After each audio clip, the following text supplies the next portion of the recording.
Recently seeing a lot more smoke filter into Nebraska, and there's a couple reasons why we're seeing that. Some major wildfires ongoing in portions of eastern Oregon and into the Pacific Northwest, as well as what we typically know to be our main source of some more smoke filtering in, some Canadian wildfires ongoing to the north. So really the current weather pattern that we're in takes a lot of this right down into the upper Midwest and here in Nebraska. You see this as I put this in motion for what's expected to happen throughout the day today and into the day tomorrow. Higher concentrations from about medium to kind of getting up toward a little bit higher. You'll see those oranges and yellows kind of filtering in throughout the next couple of days. Certainly going to be noticeable, but we're talking about smoke aloft here. It's important to point out what the concentration is going to be at the surface to see what impacts really are going to be to the air quality and whether you kind of taste it and smell it a little bit more. The good news is today, especially in eastern and central Nebraska to start, those concentrations look to be fairly low. Western Nebraska already seeing some impacts, and really through the heating of the day, I think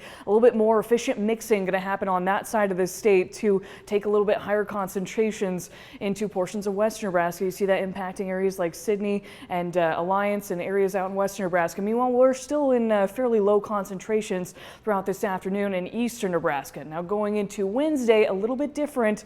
I think we see more of this smoke kind of diffuse through the atmosphere and bring a little bit more down to the surface throughout the evening hours on Wednesday. So certainly going to be noticeable over the next couple of days. In fact, kind of seeing that a little bit via the skyline, kind of with this Barry Law camera kind of pointed toward the southern reaches of the city. You can see some of that smoke a little bit, though most of this kind of being fog somewhat developing so far this morning with temperatures getting close to the dew points again.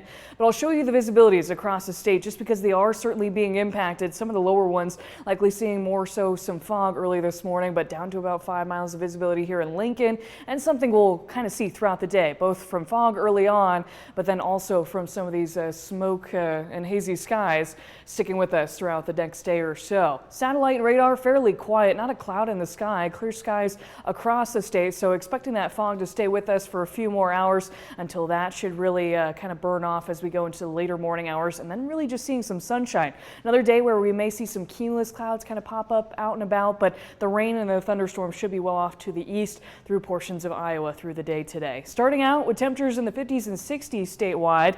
You notice Beatrice is back on the map. Happy to have them back. 60 degrees down there, 65 here in the capital city, with a lot of us warming back into the middle and upper 80s once again. Light winds out of the west around 5 to 10 miles per hour. Our last day likely to be below average temperatures for this time of the year before you see there's the return of the 90s by the middle of this week. Also want to quickly mention that Pinewood Bowl has a couple of good concerts tonight and tomorrow night, and the weather looks to be great for that before we're headed to the upper 90s by this weekend. I believe it's Vampire Weekend tonight. Yeah, tonight, and I think it's Jason Mraz tomorrow night.